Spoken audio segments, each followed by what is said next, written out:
Donc bon, là, le trou était décaissé, hein, comme dans la première explication, 80-90 cm de diamètre, à peu près 10 cm, un trou dans le milieu pour mettre les appâts, hein, ce qui permet. Donc là maintenant je vais placer les piquets, donc on y va. La chaîne.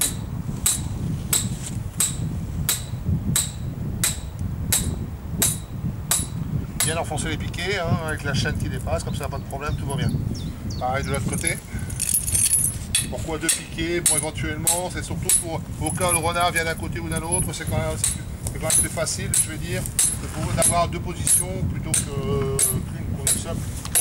Je privilégie soit deux points d'ancrage, soit un point d'ancrage. Donc là, bon, on a deux possibilités. Maintenant, on va remplir avec le sable, hein, comme ça, ce qui va permettre de combler complètement le trou. C'est le point sac, mais là c'est un peu grand dans le milieu, je pense qu'on va devoir en mettre peut-être un quatrième. On va un peu droit un quatrième.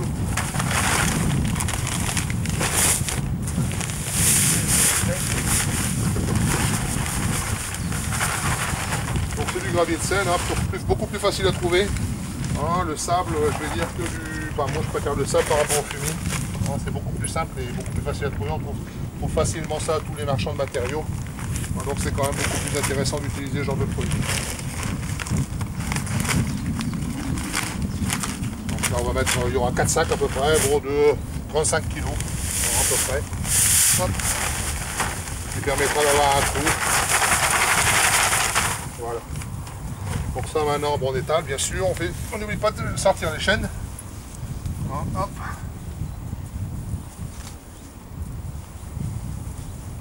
Pour savoir où elles sont.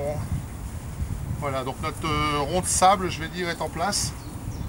Ah, voilà. Donc là, maintenant, on a la possibilité donc, de poser, bien sûr, donc dans le trou, on va poser les appâts.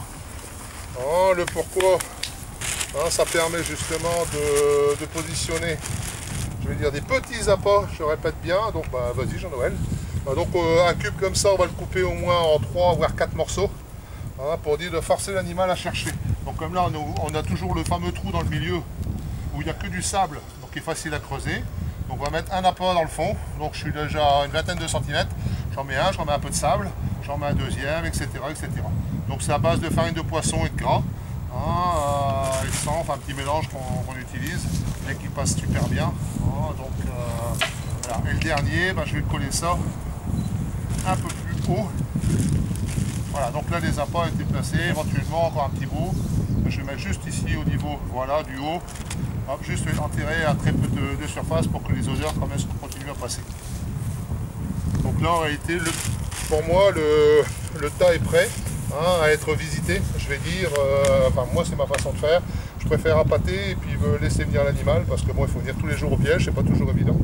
Hein, mais là l'avantage, si on peut préparer ça, tant qu'il y a personne qui vient, ça sert, on peut venir dans l'après-midi, on n'est pas obligé de relever les pièges après les 2 heures suivant le lever du soleil. Voilà. Donc là par contre on va poser Belle-Île, éventuellement on va poser deux Belle-Île, hein, pour dire de pouvoir le mettre en position. On peut éventuellement, ce que j'aime bien aussi de temps en temps en préparation, c'est utiliser une petite rondelle de boîte de conserve, hein, c'est tout bête, tout simple. On met ça dedans, c'est pour forcer l'animal à savoir qu'il y a de la ferraille, pour pas qu'il se bloque, on peut en mettre 2, 3, enfin bref. Donc ça c'est rondelle de boîte de conserve, hein, c'est tout bête, tout simple, c'est pour l'habituer au niveau de la ferraille, hein, et comme ça permet qu'il se méfie un peu moins même, et puis voilà. Hein, surtout quand on n'a pas d'avant, enfin moi c'est ma façon de faire. Hein, donc bon, rondelle de ferraille, on peut la mettre comme ça, et puis avec un peu de sable dessus, ça suffit. Même qu'il a l'habitude, qu'il la voit, c'est pas gênant. Comme ça il va s'habituer, et puis il va avoir un peu de ferraille. Donc je vais regarder donc. Normalement les réglages du Belle-Île auraient dû être faits avant. Hein, pas être beaucoup trop sensible, donc ça sert à rien du tout. Alors, il faut absolument les retendre. Donc pour retendre une palette, il n'y a pas 36 solutions. Il faut resserrer cette vis qui se trouve ici, hein, parce que la palette est beaucoup trop sensible. Donc là je vais prendre ton avis s'il te plaît, je vais resserrer. Ne pas avoir peur de resserrer parce qu'en ce moment on est sur du renard adulte. Bon, même s'il y a un peu de jeunes qui commencent, ils sont encore au terrier, il n'y a pas de problème. Donc on doit être entre à peu près aux environ 800 grammes, 1 kg. Donc là voilà, c'est une palette qui est à peu près tendue. Voilà, donc celle-là je vais faire pareil. Voilà, je vais la serrer un peu plus fort. Donc le Belle-Île s'arme de la façon suivante. On cale, on tend vers le bas, on prend Les ressorts, toujours les queues de ressort direction la languette de tente. Voilà, ce qui est très important, et on vient bander le ressort de chaque côté. Donc le pouce ici, bon j'appuie le piège sur moi, je viens chercher à deux mains, je l'arme. Je baisse, je passe les deux mains dedans et je tire pour armer le piège. Je mets la sécurité, je ne faut pas oublier de remettre la languette, hein, parce que c'est là qu'on a des petits problèmes, il ne faut absolument pas oublier. Donc là, mon piège est presque en position d'être posé. Donc ça, c'est des préparations que je pense qu'il faut faire avant, hein, être le moins longtemps possible sur un terrain de piégeage, un endroit où on piège, hein, pour laisser le moins d'odeur possible, même que le renard. Enfin, les odeurs, c'est un peu spécial, le renard est quand même vachement habitué, je dirais maintenant, à l'homme, hein, et je pense que, bon, il s'habitue énormément. On passe tous les jours ici, il y a l'habitude d'avoir absolument les odeurs qui sont là. Hein, donc je pense qu'il n'y a aucun problème à ce niveau-là. Donc moi je vais poser donc un piège ici. Donc je vais creuser dans le sable. L'avantage du sable par rapport à un autre matériau, bah, c'est que c'est assez malléable, on peut faire presque ce qu'on veut. Hein, donc c'est quand même vraiment un plus. Hein, donc ça permet de pouvoir travailler le sable comme on veut. Hein, là je vais poser le piège donc comme ça. Le lacet, je vais le placer de cette façon. Je vais vous en montrer avant, on va faire ça plus simple. Donc absolument placer le lacet de chaque côté des oreilles. Ce qu'on appelle les oreilles, c'est les deux petits systèmes qui tiennent le ressort et les mâchoires qui sont ici. Ce sont ces deux petites pièces-là, il faut absolument être de chaque côté. Parce que si vous êtes à l'intérieur, éventuellement vous pouvez bloquer. Donc absolument être sur les extérieurs, ce qui est quand même. Et surtout ne pas oublier le quart de tour du lacet. Donc là, moi, je vais le positionner un petit peu d'une façon autre. Je vais le mettre comme ça, que ça m'arrange mieux avec mon petit système. Je vais adapter après dessus.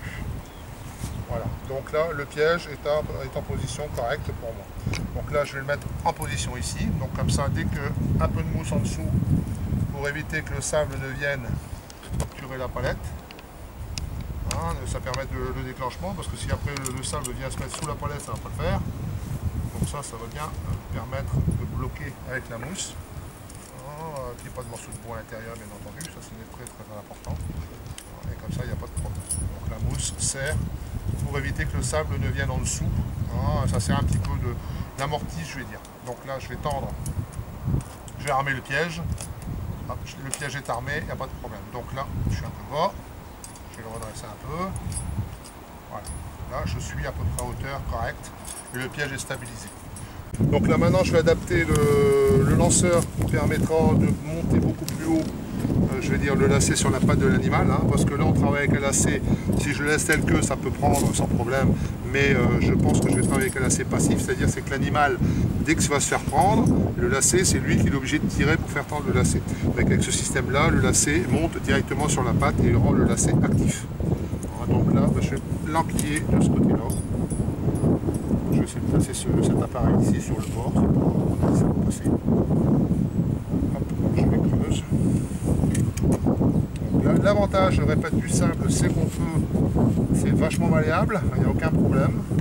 Donc hop, ça me permet, bon là je suis un peu trop bas, donc je vais le redresser un peu, trouver la bonne solution. Pour dire de pouvoir mettre en position le lanceur sans problème. Voilà, là je pense que le lanceur va être en position, donc il prend juste dedans, ce qui permet de prendre le système directement. Et le lacet, je vais le faire passer dans le premier crochet et je vais essayer de me fixer ici. Hop. Donc je démonte mon maillon rapide, il n'est pas trop serré, voilà. Donc surtout pas laisser les maillons rapides si vous appâtez avant, parce que là c'est une catastrophe, je vais dire, au niveau de la corrosion qui peut se provoquer quand même. Donc l'idéal c'est de ramener les maillons, les mettre à part. C'est très important. Voilà. Donc là, le lacet doit absolument passer dans le crochet du lanceur, ce qui est très important. Et là, mon système va être à peu près en position. Voilà. Donc là, il est en position. Voilà. Donc là, tout est prêt. J'ai plus qu'à mettre une sardine au niveau du lanceur et éventuellement dans le lacet pour dire de le maintenir correctement. Donc je peux absolument prendre comme ça. Donc je remets, là il a bougé un tout petit peu, je le remets en position. Voilà. Là il est en position, il n'y a aucun problème, ça ne va pas bouger. Donc là je peux déjà cacher un peu la plus grosse partie à la main. Le lanceur, c'est pas un problème. Hop, hop. ça, tout va bien. J'oublie pas de défaire la goupille parce que ça c'est la dernière chose qu'il faut faire au niveau du lanceur.